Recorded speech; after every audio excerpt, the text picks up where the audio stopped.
Prime Time Studio.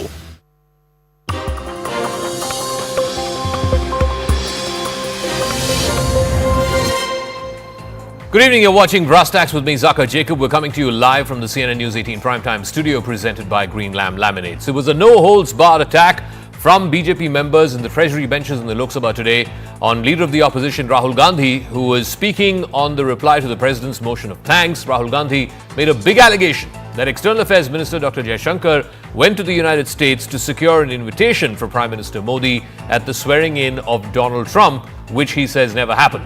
The BJP took grave exception to this, and he's even petitioned the Speaker to expunge these remarks made by Rahul Gandhi. Dr. Jaishankar also clarified, saying that he went to meet the outgoing officials of the Biden administration and did not meet with anybody in the Trump administration except the NSA designate, who had then not been made the NSA yet. Rahul Gandhi also made some other big claims, saying that 70 lakh voters, the entire population of Himachal Pradesh, was added in Maharashtra between the Lok Sabha election in April and May of 2024 and the Vidhan Sabha election, which happened in November. Again, a big charge which the Election Commission has denied. And also, Rahul Gandhi has said that in Telangana, which is a Congress-ruled state, they've just come out with a Backward Classes Commission report which says that 56% of the population of the state is backwards. Rahul Gandhi has taken that one step further by saying that almost 90% of the population, not just in Telangana, but he's willing to wager a bet that 90% of the population across India is Dalits, backwards, tribals, and minorities. Listen in to what the Leader of the Opposition said, which of course a lot of people in the Treasury benches seem to have taken grave exception to. We have done a caste census in Telangana, and what we have found is shocking. Almost 90% of Telangana is either Dalit, Adivasi, backward, or minority. Almost 90%. And I am convinced that that is the story across the country. Meaning the entire population of Himachal Pradesh was added to the voter rolls of Maharashtra. Please understand what I am saying. In Lok Sabha, the difference between Lok Sabha and Vidhan Sabha was the population of Himachal. The entire population, almost 70 lakh new voters suddenly arrived between Lok Sabha and Vidhan Sabha. So let's try and understand that, what Rahul Gandhi is saying as far as discrepancies in Maharashtra's voter list are concerned. He is demanding that the Election Commission provide data on the electoral rolls. Rahul Gandhi claims that the entire population of Himachal Pradesh was added to the voter rolls of Maharashtra between the Lok Sabha election, which happened in April and May of last year, and the Vidhan Sabha election, which happened in November of last year. He's asked the Election Commission why the EC was not sharing that list with the Congress Party, the Shiv Sena UBT, and the NCP, who are all allies of the Mahavikas Aghadi. He also questioned if it will damage the Election Commission if that data is released. The NDA has hit back at Rahul Gandhi for what they claim misleading the public of the country. The Election Commission has also put up its clarification. It replied to Rahul Gandhi back in December when this charge of additional voters was made, saying that no new additional voters were added without taking into account either those who had completed the age of 18 between May and November of 2024, or without publishing the full electoral rolls, which were vetted by representatives of all political parties, including the Congress Party. Let's listen in to various political reactions on the big allegation that Rahul Gandhi made about this massive number of new voters who were added. According to him, the entire population of Himachal Pradesh was added between the Lok Sabha and Vidhan Sabha elections in Maharashtra. पूरी तरीके से झूठ बोलने का काम राहुल गांधी जी कर रहे हैं। यहाँ पर लीडर ऑफ अपोजिशन जिस तरीके से बात यहाँ पर सभागृह में करता है, पूरा देश उसको देखता रहता है। मुझे लगता है उनके पास ऐसे कोई डॉक्यूमेंटेड प्रूफ है तो वो लोगों के सामने लाना चाहिए। उन्होंने हर कॉन्स्टिट्यूंसी के हिसाब से लाना चाहिए और उन लोगों को बताना चाहिए कि कौन से कॉन्स्टिट्यूंसी में कितने वोटर्स ऐड हुए, कितने वोटर्स डिलीट हुए। लोकसभा में जब ज़्यादा सीटें मिले जब लोगों को इन्होंने गुमराह किया कि संविधान खतरे में, तभी उनको इसमें कोई धांधली नहीं नजर आई। लोगों को सिर्फ गुमराह करने का काम राहुल गांधी जी के माध्यम से यहाँ पर हो रहा है। अगर प्रूफ है कोई तो लोगों के सामने लाए, डॉक्यूमेंट करे यहाँ पर कि कौन से सीट पर कितने वोटर्स ऐड हुए। अगर नहीं कर पाए तो लोगों की माफी मांगे। Meanwhile, that was not the only thing. There were a whole bunch of things in Rahul Gandhi's reply to the motion of thanks to the president's address, which triggered a massive furor between the BJP and the opposition benches. In fact, BJP MPs are even mulling a privilege motion against the leader of the opposition over what they say are misleading remarks made by Rahul Gandhi on External Affairs Minister Dr. Jaishankar's visit to the United States. Parliamentary Affairs Minister Kiren Rijiju has accused Rahul Gandhi of trying to damage the country's image and insult both the dignity of Parliament and the Prime Minister's office. He has in fact even petitioned the Speaker to expunge that part of Rahul Gandhi's speech if Rahul Gandhi is not able to produce any evidence to back up his claim. When we talk to the United States, we would not send our foreign minister to invite our prime minister to his coronation. We would not send him 3 or 4 times, please invite our prime minister. Because if we had a production system and if we were working on these technologies, the American president would come here and invite the prime minister.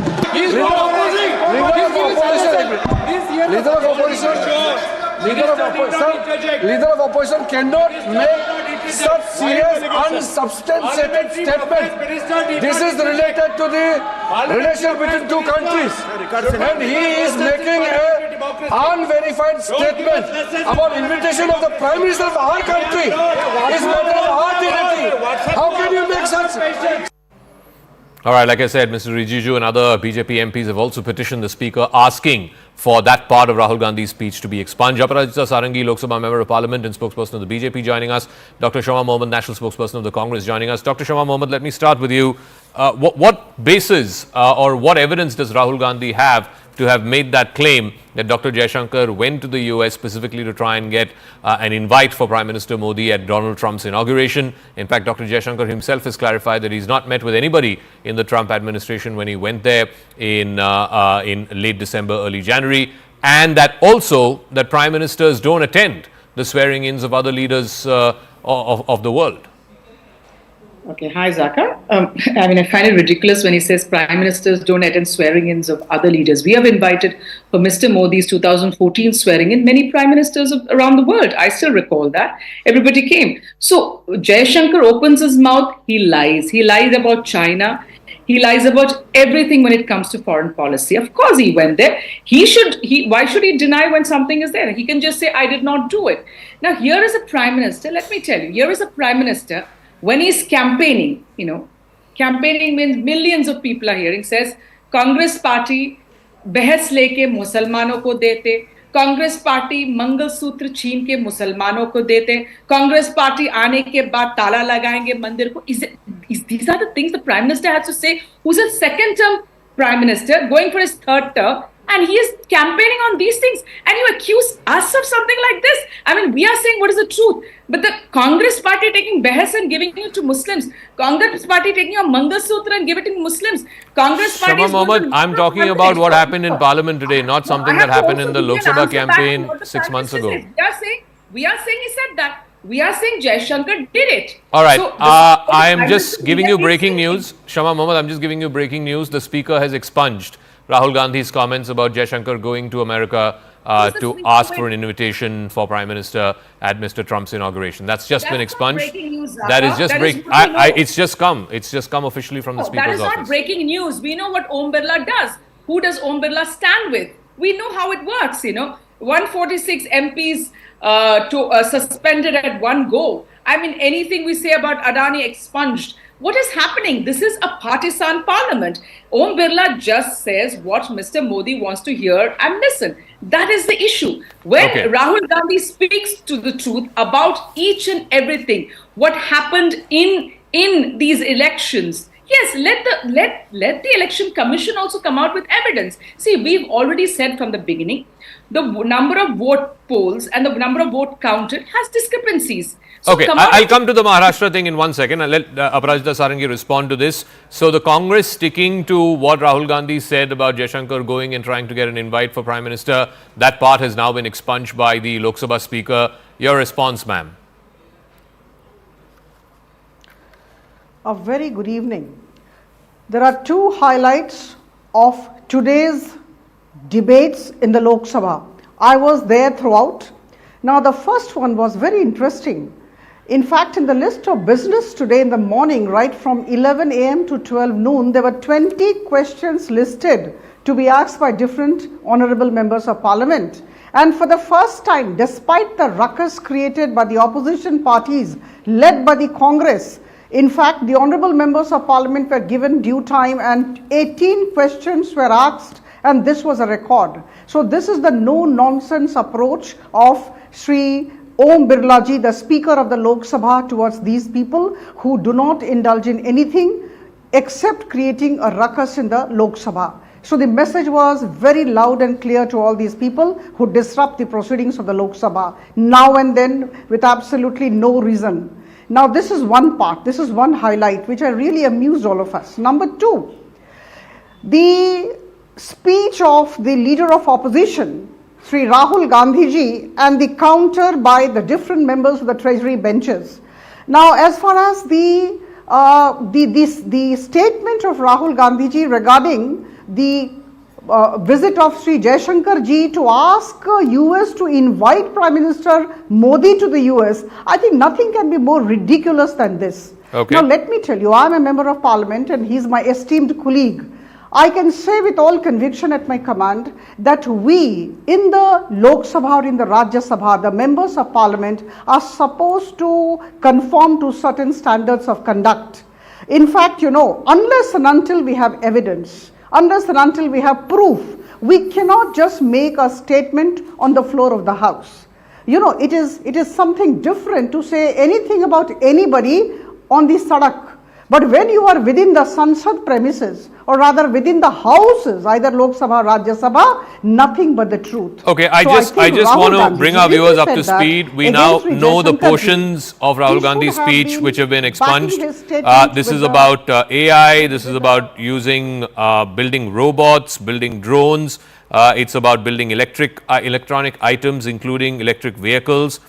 He's talked about some parallel ideas, mobility revolution, weapons production, healthcare. India should participate in this revolution. India should become the master of the electric motor, master of battery, optics, and master of AI applied on top of the production system. So this is the part that's been expunged by the speaker. I want to come to the second part, which seems to have again led to a big political controversy about the charge that 17 lakh new voters were added. Shama Mohammed, this is what the Election Commission had said back in December, that additional voters who had either turned 18 between the two electoral rolls, the electoral rolls that were published earlier in 2024 for the Lok Sabha and the electoral rolls that were published in October for the Vidhan Sabha election, either the people who turned 18 were added or those names had been updated to reflect in the electoral rolls, and all parties, all political parties, including the Congress, had been given the electoral rolls and they signed off on the electoral rolls. For Mr. Gandhi to make this comment 3 months after losing that election is just spilled milk. Yeah, okay, so I'm just going to come to that before Aparajita, who I respect, has just said that every parliamentarian has certain norms and we all have to follow it. I want to ask her two things. Ramesh Buduri, your parliamentarian, former colleague, called Danish Ali a terrorist inside parliament. What was the action taken by Narendra Modi? Nothing. You need, or for example, forget Narendra Modi, Om Birla, nothing.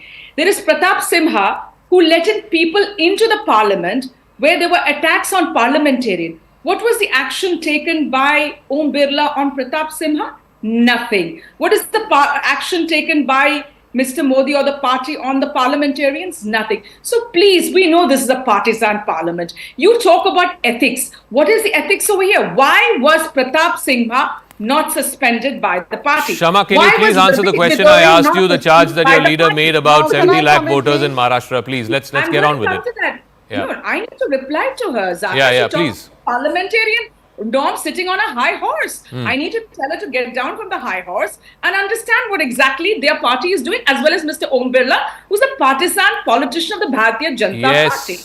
Now, when I come to this, the 70 lakh, of course there are discrepancies. See, the Election Commission, like Rahul Gandhi said, for the election of the choosing of the Election Commission, we had a Chief Justice. All right. We had the Leader of Opposition, the Prime Minister. Now, let me ask you in a simple thing, why was they passed a bill to remove the election, Chief Justice and keep a cabinet minister along with the Prime Minister. So it's 2:1. So they wanted somebody pliable. Now, one more thing. During the Jharkhand election, I remember an ad released by the Bharatiya Janata Party in Jharkhand. It was horrible. It was so bad that the Muslims enter and they are taking over everything. What was the action taken by the Election Commission? None of the hate speeches, including him, Biswasa Sarma, Election Aparajita Commission. Sarangi, this is Rahul Gandhi's allegation. 70 lakh new voters. He says it's the population of the entire state of Himachal Pradesh was added in the space of 4 months between Lok Sabha and Vidhan Sabha. Now, at the outset, let me tell you that the statements of some of the BJP MPs have also been expunged. So, this is the answer to my esteemed colleague on the panel. Sri Om Birla ji has expunged the statements of both sides. This is one. And number two, let me talk to you about what Rahul Gandhi ji said about the increase in the number of voters in Maharashtra. In those constituencies where BJP actually had the lead, was in majority. Now, let me tell you, he said, I was sitting there very much there and was aghast that the entire Himachal Pradesh population has been added. Now, what is the basis of this? What is the documentary evidence? Where is the proof? Why don't you come up with a list of all those assembly segments where this has happened? And who are these people? I mean, you should be having all this. If you say this with so much of authority on the floor of the House, with so much of confidence exuding, I think it's better to back your statements with evidence. Where is the evidence? And you are asking the Election Commission of India to give the statements. Why so? If you do not have these statements with you, if you do not have the evidence with you, how can you ask the ECI on the floor of the House to supply the evidence? Why so? It is assumed that you must be having all the information, but where is the information? So, Shama Mohammed, before making such a grave allegation on the Election Commission, shouldn't Mr. Gandhi produce where he's got this data from? We know what happened because we have talked to many of our booth presidents, booth management, everything. But at the end of the day, Election Commission is reluctant to give us how that 70 lakh vote was added. They keep saying 18 plus, but they're not giving us that. It is their duty to give us.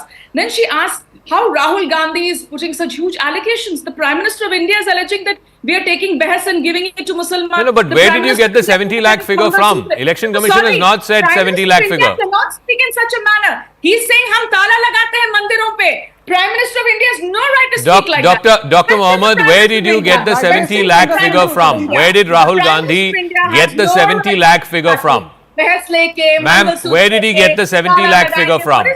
The Prime Minister speaking, how can Ma'am, where did Rahul Gandhi, leader of the opposition, get the figure of 70 lakh new voters in Maharashtra? We have investigated from our side and we've got the figure and we so have put it out in Parliament, make it public. Tell the people of India. Absolutely. The Election Commission has to give it to us also because they tell us when we ask them that 18 plus people have the new votes, but they're not telling how they got it. They keep saying 18 साल के ऊपर आ गया है तो दिखा दो हम कैसे आया है. All right, I'm going to leave it at that. Thank you very much, Dr. Shama Mohammed and Aparajita Sarangi for joining us. We'll see how this plays out. By the way, the business of increasing number of voters is a continuing phenomenon.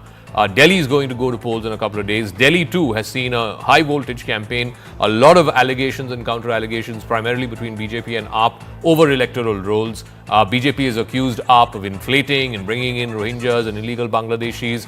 AAP has accused the BJP and the Election Commission of buffering up the electoral roll. So this is a constant that keeps happening. But let's focus on the election itself. The high voltage campaign for Delhi came to a close today, ushering in the mandatory silence period. Voting is on the 5th of February. On the final day of campaigning today, BJP's top leaders, including Amit Shah, Rajnath Singh, all of them holding 22 roadshows and rallies, intensifying a bid to reclaim power in the capital after almost 3 decades. The ruling Aam Aadmi Party, though, remains confident of securing a third straight term, banking on its good governance model as well as its welfare schemes. The Congress, which ruled the capital for 15 years until 2013, is hoping to regain some lost ground after drawing a blank in the last 2 elections. So what are the X factors? There are 5 factors that we have enlisted which could make or break these elections. Number 1, the middle class. Delhi is a highly urbanized part of the country. It is the national capital. 2/3 of Delhi voters are urban middle class. That is a huge number. There is also a substantial, what they call Jhuggi Jhopadi or JJ cluster. where there are backward caste voters, 17% Dalit voters. Primarily, these are voters who are based in slums, and those voters steadfastly have backed the Aam Aadmi Party in the last 3 election cycles. Then there is women. Remember, every party in every state election and even in the general election has been going out of its way to woo women. So 71 lakh women voters, that is almost half of the entire electorate. They could again be critical because all parties have announced SOPs for women. Aam Aadmi Party says 2,100, BJP and Congress say 2,500 per month. And then, of course, there is the critical factor of Muslims. Muslims too, 12.68%, almost 13% of Delhi population is Muslim. They have traditionally backed non-BJP parties, whether it's the Congress in the Lok Sabha election or certainly the Aam Aadmi Party in the Vidhan Sabha election. This time, will the Muslim vote split? Talking about wanting to court the women vote, freebies have been announced by all 3 parties, BJP, Congress and Aam Aadmi Party, with massive SOPs being announced for women in particular and also for youth. So this buffet of freebies and schemes in the manifestos of all 3 parties promising to implement them if voted, particularly for women voters who make up half the electorate in Delhi. The BJP announced monthly financial assistance of 2,500 rupees to women under the Mahila Samriddhi Yojana on the lines of what they have in Madhya Pradesh and the Ladki Behan in Maharashtra, which was a game changer in that state. AAP has said that they would extend financial assistance scheme from 1,000 rupees to women to 2,100 rupees for non-tax paying women in Delhi. The Congress also has promised 2,500 rupees to women. The BJP has promised 21,006 nutritional kits to every pregnant woman in Delhi. The AAP has announced expansion of their ongoing free bus travel scheme for women with homemakers on their mind. Congress has also promised LPG cylinder for 500 rupees to women. BJP has announced free cervical, breast and ovarian cancer screenings in all Delhi government hospitals under Ayushman Bharat. AAP has decided to give concession to girl students for metro travel. And both the BJP and Congress are saying that 33% reservation for women in government jobs. Interest-free loans was another way of wooing the Mahila voter. Let's listen in to the bites and excerpts from the last couple of days of campaigning here in the national capital, led by the Prime Minister and heavyweights of the BJP, as well as from the former Chief Minister of Delhi, Arvind Kejriwal. मैंने सुना है ये दिल्ली में 9वीं कक्षा के बाद बच्चों को आगे जाने ही नहीं देते। जो बच्चे गारंटी है पास होंगे उन्हीं को जाने दें। क्यों? क्योंकि उनका रिजल्ट खराब हो जाएगा तो मेरी सरकार की इज्जत खराब हो जाएगी, इसलिए बड़ा बेईमानी का काम होता है। रक्षा मंत्री जी, कैसा माहौल लग रहा है? क्या कुछ लग रहा है आपकी बार? माहौल प्रत्यक्ष अपनी आंखों से आप देख रहे हैं। पूरे दिल्ली का माहौल ऐसा बना हुआ है कि भारतीय जनता पार्टी इस बार 2/3 बहुमत से दिल्ली में अपनी सरकार बनाने जा रही है। सर, आम आदमी पार्टी लगातार ये आरोप लगा रही है कि भारतीय जनता पार्टी के इशारों पर इलेक्शन कमीशन काम कर रहा है। यमुना को लेकर हमने उनकी पॉइजन वाली स्टोरीज भी देखी। तमाम तरीके के आरोप आप पर लगाए जा रहे हैं। ऐसा है कि अपनी कमजोरी को छुपाने के लिए आम आदमी पार्टी के नेता बराबर इस प्रकार की जो स्वायत्त शासी संस्थाएं होती हैं उन पर बेबुनियाद अनर्गल आरोप लगाते रहते हैं, केवल जनता को गुमराह करने के लिए। यदि किसी प्रकार की उनको आपत्ति है तो सीधे अदालत की शरण ले सकते हैं। यदि चुनाव आयोग ठीक तरीके से उनकी दृष्टि से काम नहीं कर रहा है तो अदालत की भी शरण ले सकते हैं। सर, 27 साल का वनवास है और कहा यह जा रहा है कि इस बार इतना कॉन्फिडेंस है। अगर आपसे जानना चाहें तो कितनी सीट आपको लग रहा है कि जीत पाएगी भारतीय जनता पार्टी? सीट आपको लग रहा है कि भारतीय जनता पार्टी की आ रही है? मुझे लगता है कि 2/3 सीटों पर भारतीय जनता पार्टी को विजय प्राप्त होगी। Let's also take a look at 3 critical vote banks who could decide which way Delhi goes. First, of course, is the middle class. And like I said, more than 2/3 of Delhi voters are middle class. So there are at least 28 seats. That's almost half the number of seats in the Vidhan Sabha. 28 out of 70 which have a dominant middle income group population. So if you compare the wins for all parties from the 2020 Vidhan Sabha and then compare that to the 2024 Lok Sabha, take a look at that. In 2020 Vidhan Sabha, AAP won 23 out of 28, BJP only had 5. And that almost inversely flips when it comes to the Lok Sabha election. the AAP had just 3, the BJP was leading in 22 of these assembly segments, and the Congress was leading in 3. So it's almost a complete 360-degree turn between the Vidhan Sabha 2020 election and the Lok Sabha 2024. The second set of voters who are critical in Delhi are what they call the JJ cluster, or the Jhuggi Jhopdi voters, basically poorer voters who live in slum clusters. Again, fascinating story. This has been a dedicated vote bank for the Aam Aadmi Party right from the 2013 election, then the 2015 election, and of course in the 2020 election. Out of the seats there, 18 of those seats, all 18 of those seats went to the Aam Aadmi Party in the 2020 Vidhan Sabha election, showing its stranglehold on this JJ cluster voter, or the slum voter.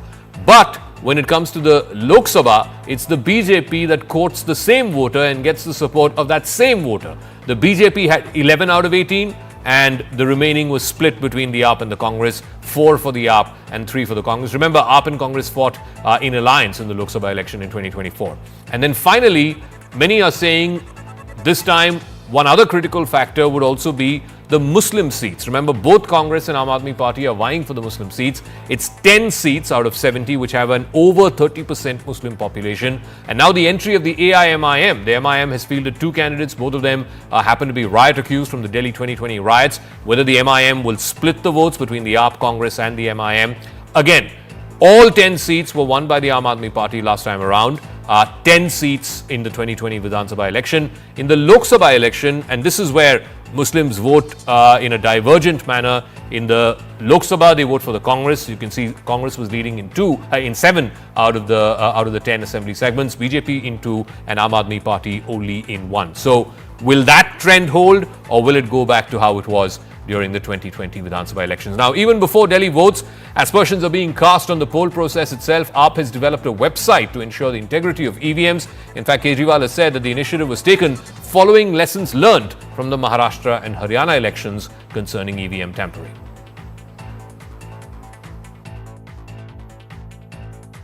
मैं दिल्ली की जनता को कहना चाहता हूं कि मेरे को सूत्रों से पता चला है कि मशीनों से ये 10% वोट की गड़बड़ कर सकते हैं। देना, इतना जम के वोट देना, एक एक झाड़ू का वोट डालने के लिए निकलना चाहिए कि अगर हमारी 15% की लीड हो गई तो 5% से जीत जाएंगे, 10% के ऊपर की लीड दे देना हर जगह। इतना जम के वोट डालना कि इनकी मशीनों के ऊपर हम जीत जाएं। एहतियात के तौर पे हमने एक वेबसाइट बनाई है। महाराष्ट्र और हरियाणा के चुनावों से जो सीख मिली, उससे हमने ये तय किया है कि 5 तारीख की रात को इस वेबसाइट के ऊपर हर पोलिंग बूथ की ये 6 जानकारी हम उस वेबसाइट पे डाल देंगे ताकि मशीनों से छेड़छाड़ ना की जा सके। All right, and just 2 days before Delhi goes to poll, it's a critical juncture in the poll battle for Delhi. A report by the Jawaharlal Nehru University, the JNU, has added a fresh twist. The report points to a large influx of migrants from both Bangladesh and Myanmar, many of whom settle in overcrowded, unauthorized colonies or JJ clusters in Delhi. The report says this has fueled the growth of slums and unplanned settlements, and that is straining what is an already overstretched physical infrastructure in Delhi. Whether it is housing, healthcare, sanitation, and water supply. The report also highlights shifts in the city's religious composition, citing a notable rise in Muslim population because of migration from Bangladesh and Myanmar.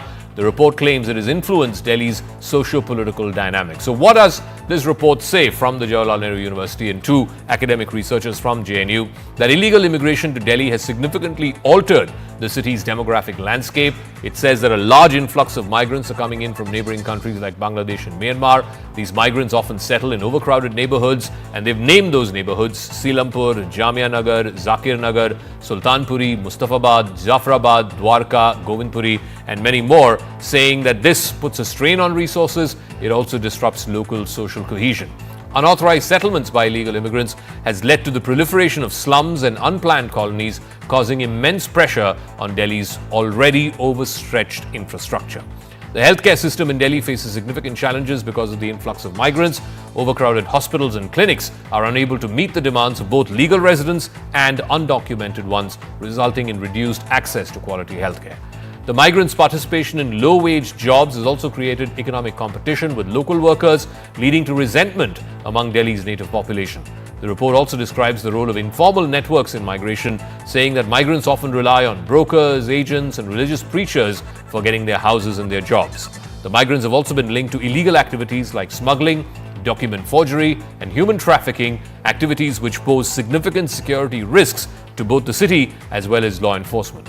The demographic changes caused by migration have altered the religious composition of Delhi as well, with a notable increase in the Muslim population because of migration from Bangladesh and Myanmar. This has impacted socio-political dynamics in the city.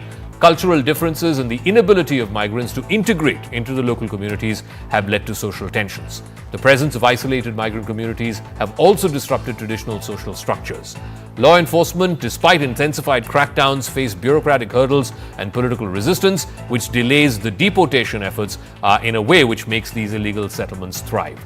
So the study also shows that a majority of the respondents who took part in this survey have identified themselves as Muslim. In fact, more than 96% of the population who took part in this survey identify themselves as Muslims. 47% of them are male, 53% are female. The Hindu respondents in this survey comprised a much smaller proportion, less than 5% of those who took this survey. It's 1.4% for males and 3.3% for females. And this has become a huge political slugfest between the BJP and the AAP just 2 days before Delhi votes. Political patronage plays a crucial role, allowing the steady influx of undocumented Bangladeshi and Rohingyans. Undocumented, ये जो बांग्लादेशी और रोहिंग्यान आ रहे हैं, ये undocumented है, कहीं documentation नहीं है, और इसमें पॉलिटिकल पैट्रोनेज और पॉलिटिकल पार्टी, खास करके आम आदमी पार्टी का, कांग्रेस पार्टी का तो ये सालों से धंधा है, मगर ये जो आम आदमी पार्टी है इसका एक क्रूशियल रोल है. What the Modi government has been doing over 10 years of his tenure, what the Home Minister is doing, why have they been allowed to infiltrate our country and then come to Delhi? And secondly, if they had come, why had they not detected them earlier? Only a day is left before election. Shifting focus to the south now, after last year's protest for Kannada name boards, the Karnataka Rakshana Vedike is now organizing a Mahasangharsh Yatre. The group has issued 3 main demands. They want banks and financial institutions to employ Kannadigas only. The group has also expressed anguish with bank staff allegedly requiring customers to know Hindi for their lack of knowledge of the local language, which is Kannada. They want packaging labels to be printed in Kannada as well as English on products, on all products that are on sale in the state, including on e-commerce products. The chief of the pro-Kannada outfit has given the state government a 3-month deadline to implement this, during which the group will hold awareness campaigns across Karnataka. ಉದ್ದೇಶಗಳನ್ನು ಅವರಿಗೆ ತಿಳಿಸ್ತೀವಿ. ಅದಾದ ನಂತರ ಸರ್ಕಾರ ಹೇಗೆ ಈ ವಿಚಾರದಲ್ಲಿ ಸ್ಪಂದಿಸುತ್ತೆ ನೋಡಿಕೊಂಡು ನಾವು ಕನ್ನಡಿಗರಿಗೆ ಕರ್ನಾಟಕ ಸರ್ಕಾರದ ಈ ಉದ್ದೇಶಗಳ ವಿಚಾರದಲ್ಲಿ ಕನ್ನಡಿಗರನ್ನ ಜಾಗೃತಿ ಮೂಡಿಸುವಂಥ, ಎಚ್ಚರಿಸುವಂಥ, ಕನ್ನಡಿಗರದೇ ಒಂದು ವೋಟ್ ಬ್ಯಾಂಕ್ ಭಾರಿ ದೊಡ್ಡ ಉದ್ದೇಶ ಏನಪ್ಪ, ಭಾರಿ ಮುಖ್ಯವಾಗಿ ಇವತ್ತಿನ ಕಾಲಕ್ಕೆ ಆಗಬೇಕಾದ್ದೇನು ಅಂದರೆ, ಬೆಂಗಳೂರಿನಲ್ಲಿ ಕರ್ನಾಟಕದಲ್ಲಿ ತಮಿಳರ ವೋಟ್ ಬ್ಯಾಂಕ್ ಇದೆ, ತೆಲುಗರ ವೋಟ್ ಬ್ಯಾಂಕ್ ಇದೆ, ಹಿಂದಿ ರಾಜ್ಯಗಳಿಂದ ಬಂದಂಥವರ ವೋಟ್ ಬ್ಯಾಂಕ್ ಇದೆ.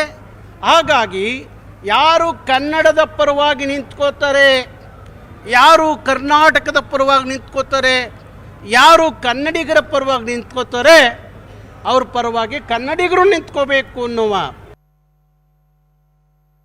The Karnataka Rakshana Vedike has come up with a new agitation. It's demanding that the Karnataka government ensure that companies have Kannada in their packaging and on labels as well, wherever they're giving out information on the products that they're selling, whether it's food packets or other FMCG goods.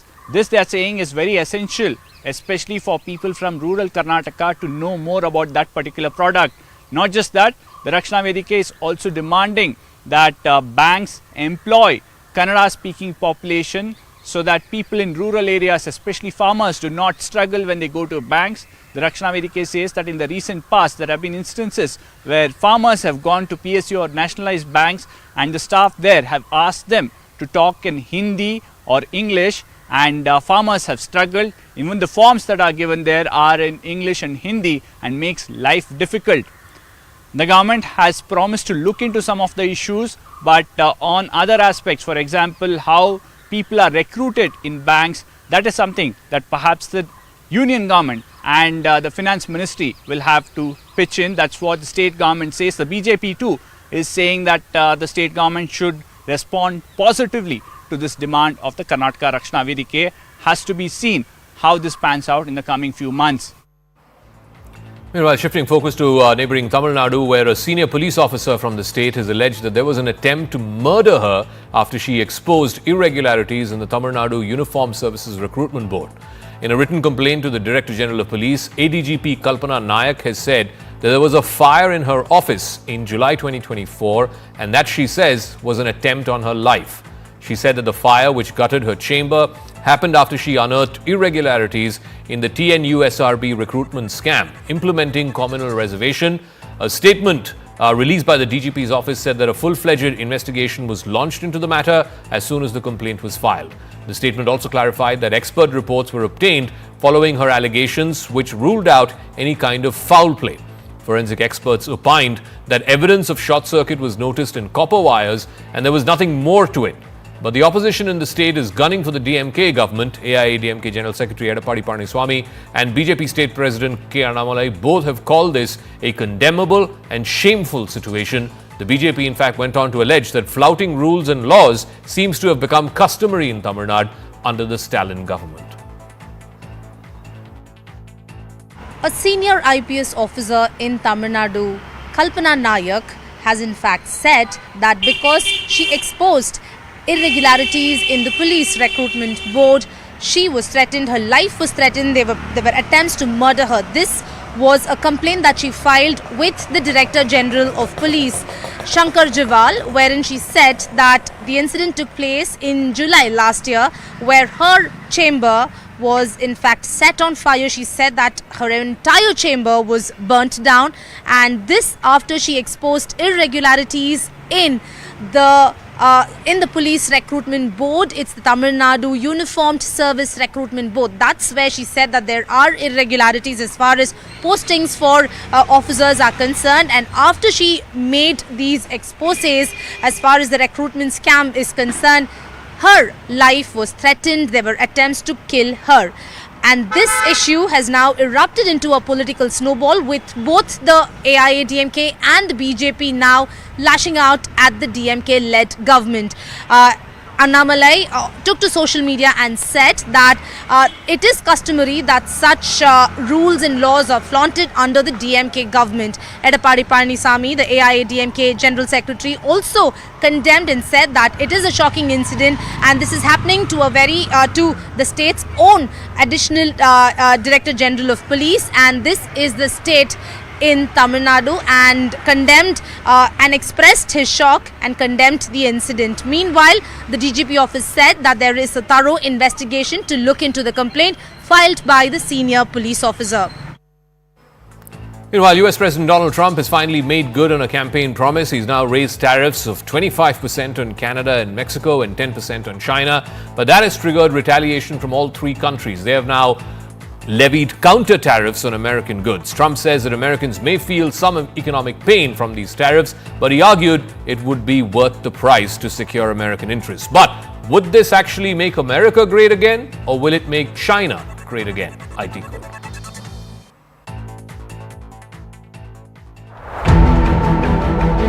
The United States under the Trump administration has hit its two closest neighbors, Mexico and Canada, with 25% tariffs. From honey to tomatoes, from clothes to toilet seats, a wide range of American goods that cross the border into Canada and Mexico have been hit with a 25% tariff. Oil and gas products, a bulk of which America imports from Canada, are being hit at a slightly less rate of 10% tariffs. Trump has also said that he's going to hit China with 10% tariffs. All of these tariffs will be effective from midnight of 4th of February.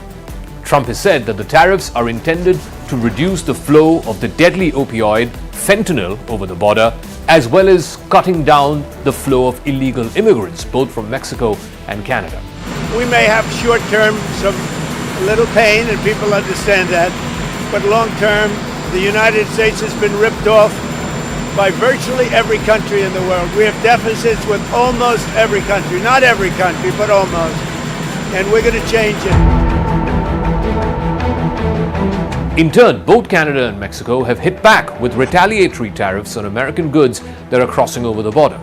Canadian Prime Minister Justin Trudeau tried to speak directly to the American consumer and tried to appeal to stop what he called a tariff madness. Canada will be responding to the U.S. trade action with 25% tariffs against $155 billion worth of American goods. This will include immediate tariffs on $30 billion worth of goods as of Tuesday, followed by further tariffs on $125 billion worth of American products in 21 days' time to allow Canadian companies and supply chains to seek to find alternatives. China too has said it's going to take corresponding countermeasures. The US International Trade Commission estimated that tariffs on key imports from Canada and Mexico could lead to a net loss of over 200,000 jobs over the next 4 years. The Bureau of Economic Analysis projects that US GDP growth could decline anywhere between 0.5% to a full percentage point annually if these tariffs lead to a full-blown trade war. Meanwhile, that's not the only problem. Inflation too could rise by an extra 1 or 2 percentage points, putting on additional pressure on household budgets, which are already stretched thin. In fact, one of the reasons why Trump was voted to office for his second term was because of rising prices of groceries, including eggs. Every tariff is a tax on the American consumer. Every tariff disrupts supply chains and it reduces productivity. The cumulative effect of these tariffs could be disastrous for both American industry and the American consumer. Take the steel industry as a case in point. When tariffs on steel and aluminum were imposed on American steel that was being imported from Canada as well as from Mexico when Trump was in his first term, the prices of steel surged by nearly 30%. Construction companies, as a result of that, were forced to delay projects. Housing starts fell. The ripple effect was felt across the US economy, from builders to real estate agents to mortgage lenders. In fact, the National Association of Home Builders warned that rising material costs could reduce new home construction by up to 10% over the next 2 years. And that is not a problem that is confined to just one industry, it is an economy-wide crisis. In 2023, American exports to Canada and Mexico accounted for nearly 30% of all of America's total exports. Losing even a small share of this market could mean the loss of hundreds of thousands of jobs. Also, Canada and Mexico could then look for more export destinations, the European Union, or even possibly China, thereby defeating the very purpose of these tariffs by Trump. A Congressional Research Service report has warned that escalating trade war between the three North American neighbors, the United States, Canada, and Mexico, could shrink US GDP anywhere between 0.5% to 1% annually. A study by the Economic Policy Institute found that every 1% increase in tariff could lead to a 0.2% decline in manufacturing employment. In fact, in 2022, nearly 12 million American jobs were linked to international trade, according to data that's available from the US International Trade Commission. So what are the imports from Canada? The total value of goods imported from Canada into the United States was a little over $300 billion in 2022. Some of the major items imported from Canada include energy products, crude oil, natural gas, refined petroleum products, and coal. In fact, more than 60% of all crude that is imported into the United States comes from Canada. And that's perhaps why Trump has been careful to impose only 10% tariffs on petroleum products, but 25% on all other imports from Canada. Vehicles and automotive parts are the other big import. In fact, the car manufacturing industry is so tightly run across these three countries that to make a fully finished car, the assembly line runs between these three countries up to 4 or 5 times before a fully manufactured car hits the American market. The US Chamber of Commerce estimates that such tariffs would push up the cost of an average car by as much as $1,500 to $2,000 per car. And that is not a small number. There's also industrial machinery and components that are essential for manufacturing, which are imported from Canada. And then there is forestry products, lumber and wood products, which are crucial for construction. Aluminium and other raw materials are also used in various industries. In fact, aluminium in particular is the biggest imported metal from Canada into the United States.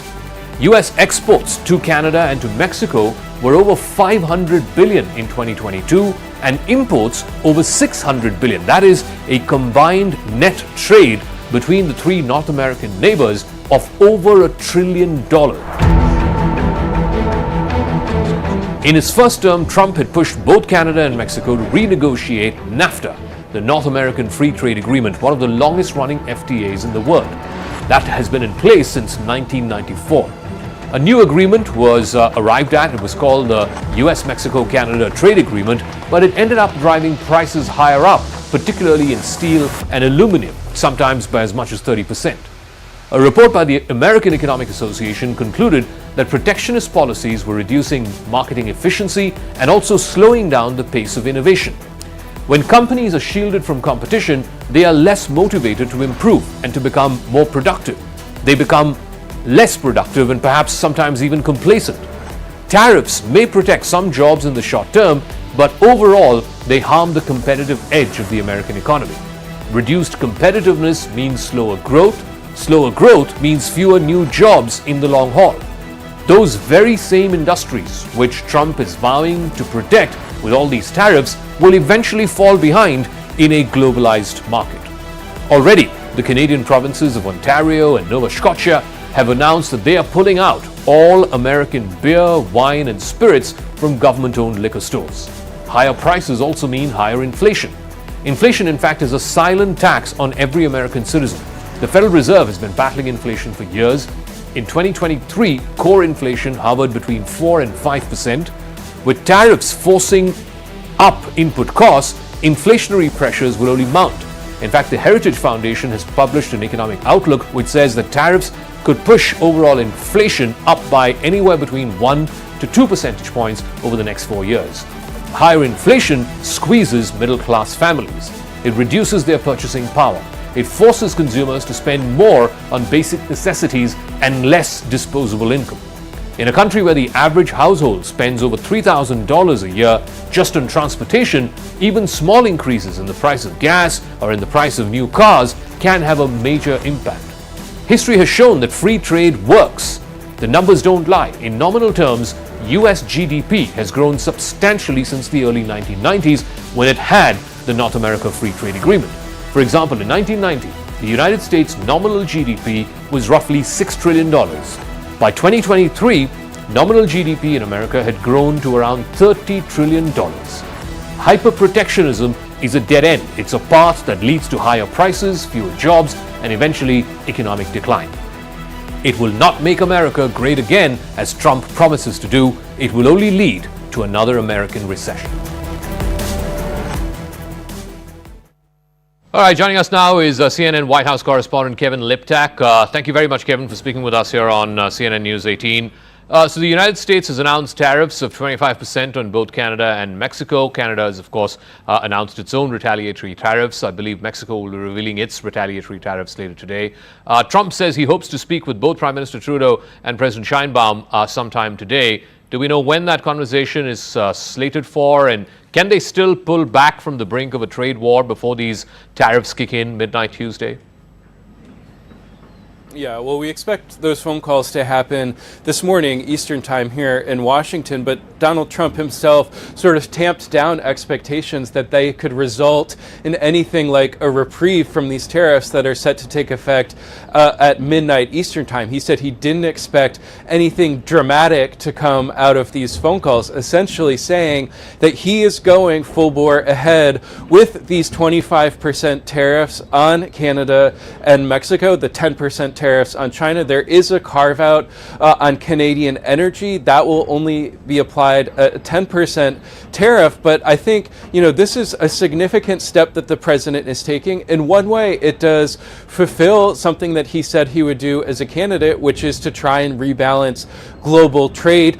he says that these tariffs are necessary to curb the flow of illicit drugs and migrants across American borders, but he is essentially also saying that another of his top campaign promises, which was to lower prices for Americans, may just have to wait. And you've heard him acknowledge that over the past 24 hours, saying that Americans may experience some of what he calls pain from these tariffs, but that it will be worth it in the end to accomplish these goals. Now, this conversation with Trudeau in particular, I think, will be very interesting. We did hear from the Canadian Prime Minister over the weekend that he had been trying to get in touch with Trump since Inauguration Day 2 weeks ago, and that his calls weren't being picked up. And so this will be an important moment for the two men to talk. I think the big frustration among Canadian officials, Mexican officials as well, is that Donald Trump hasn't explicitly said what he is looking for in order for these tariffs to be eased up, what quantifiable metric he is trying to get to curb the flow of migrants, to curb the flow of fentanyl across the borders. That has left them sort of in the dark about how they can avoid what could be a potentially withering trade war in North America. So other than Mexico and Canada, he's also imposed 10% tariffs on China. Now he's set his sights on Europe, in particular the European Union. He says, quoting him, has been ripping America off. So if Trump is going to put tariffs on some of America's biggest trading partners from Canada, Mexico, China, and next possibly the European Union, wouldn't it ultimately hurt the U.S. consumer? The average American consumer would end up paying more for groceries and cars and gas at the pump.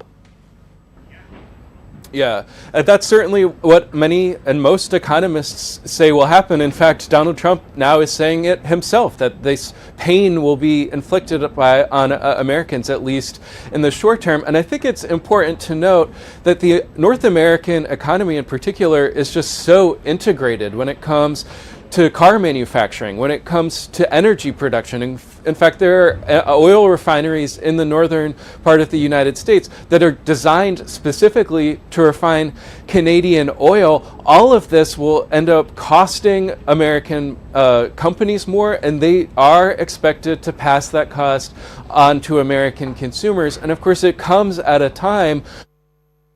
There have been heightened tensions over Greenland of late. It took an even more tenuous turn this week after the French Foreign Minister Jean-Noël Barrot suggested that France could send troops to guard Greenland. This bold claim came in the wake of a reportedly heated phone call between US President Donald Trump and Danish Prime Minister Mette Frederiksen. The phone call itself stemmed from Trump's interest in purchasing Greenland from Denmark. That's an idea that Frederiksen has dismissed as absurd. Trump's frustration over Denmark's refusal to even entertain the idea is leading to increased tensions between Copenhagen and Washington. Following this, there was a phone call between the French and Danish leaders, culminating in France's rather unexpected offer of getting involved militarily in Greenland. Can France actually send its troops to guard Greenland? Will that not throw its relationship with America under the bus? Can France afford to do this, and that too for Greenland? Is the cost worth it? Have there been instances in the past where France and American governments have collided? And how will this change the dynamics of the longest running military alliance in history, which is NATO? While France and the United States have long been allies, their relationship has not always been smooth. There have been moments in history when the two nations have found themselves at loggerheads. One of the most notable incidents was during the Iraq War in 2003. When France opposed the US-led invasion. France, in fact, even voted against this invasion in the Security Council. The disagreement strained diplomatic ties between Washington and Paris. Some American officials even went so far as to rename French fries as freedom fries. Earlier, there were tensions, including disagreements over NATO's role and France's decision to withdraw from NATO's integrated military command in 1966 under the then French leader Charles de Gaulle. Despite these differences, direct military confrontation between France and the United States remains highly unlikely. However, France's suggestion of deploying troops to Greenland presents an unprecedented challenge to American foreign policy interests. It could lead to a rare instance of military friction between the two allies. In his first term, Trump had a pretty stormy relationship with Macron. Their first meeting was filled with friction. There were cold vibes during their first ever handshake, with each man trying to prove who was more alpha than the other. Macron wanted to be seen as standing up to the bully that is Trump. But this time is different. Trump's desire to acquire Greenland is not a mere whim. It has deep strategic underpinnings. Greenland is an autonomous territory of Denmark. It is rich in untapped natural resources, including rare earth minerals as well as oil and gas. The Arctic region is also becoming increasingly important because of climate change, and that is making previously inaccessible shipping routes much more viable. The prospect of controlling new Arctic shipping lanes, reducing reliance on traditional global shipping routes, and securing valuable mineral deposits makes Greenland an enticing prospect for America. In fact, Trump's elder son, Don Jr., was in Greenland recently to press America's case there. Beyond economic interests, Greenland holds military significance too. The United States already maintains the Thule Air Base in Greenland, which is a key component of its early missile warning system. Acquiring Greenland would give the United States unparalleled strategic dominance in the Arctic. It would allow America to counter growing Russian and Chinese influence in the region. In fact, Russia and China had back in November signed a joint agreement to explore new shipping lanes in the Arctic. Now, one of the central questions surrounding this controversy is whether Trump's threats are serious or is it just bluster? While Trump has a history of making bold and unconventional statements, outright military action against Greenland would be unprecedented.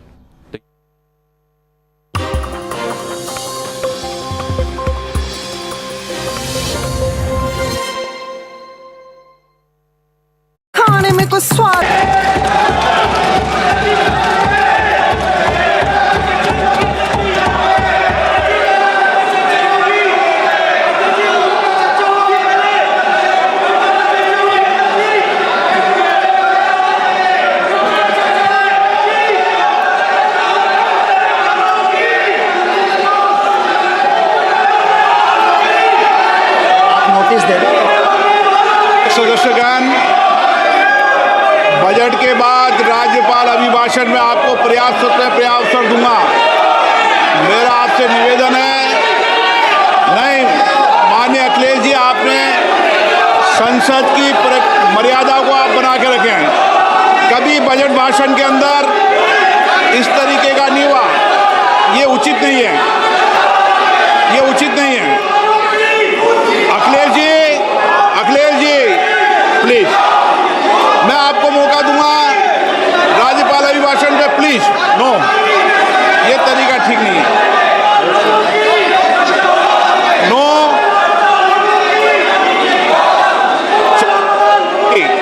राज्यपाल अभिभाषण पे चर्चा होगी। No तरीका। Honorable Speaker, I present the budget for 25-26.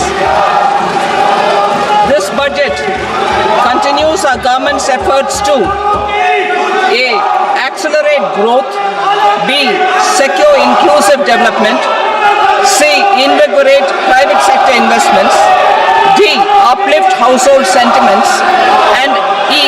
Enhance spending power of India's rising middle class. Together, we embark on a journey to unlock our nation's tremendous potential for greater prosperity and global positioning under the leadership of Honorable Prime Minister Shri Narendra Modi. As we complete the first quarter of the 21st century, continuing geopolitical headwinds suggest lower global economic growth over the medium term. However, our aspiration for a Vikasit Bharat inspires us, and the transformative work we have done during our government's first 2 terms guides us to march forward resolutely. Our economy is the fastest growing among all major economies.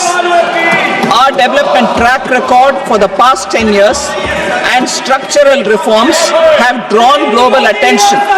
Confidence in India's capability and potential has only grown in this period.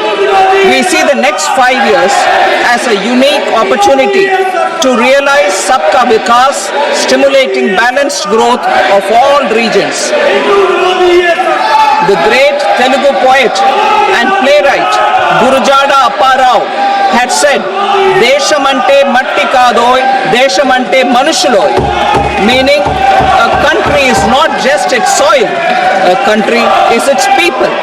In line with this, for us, Vikasit Bharat encompasses zero poverty, 100% quality good school education, access to high quality, affordable and comprehensive health care, 100% skilled labor with meaningful employment, 70% women in economic activities, and farmers making our country the food basket of the world.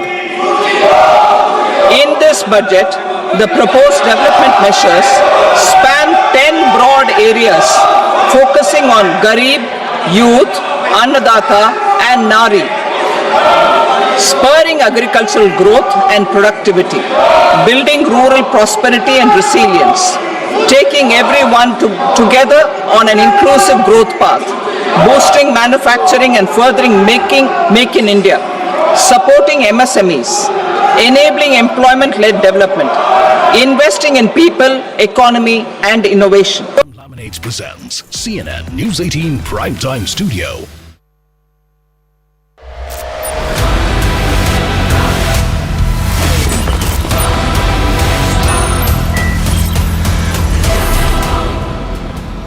We're live from CNN News 18 Primetime Studio, brought to you by Greenland Laminates. Viewers, the budget session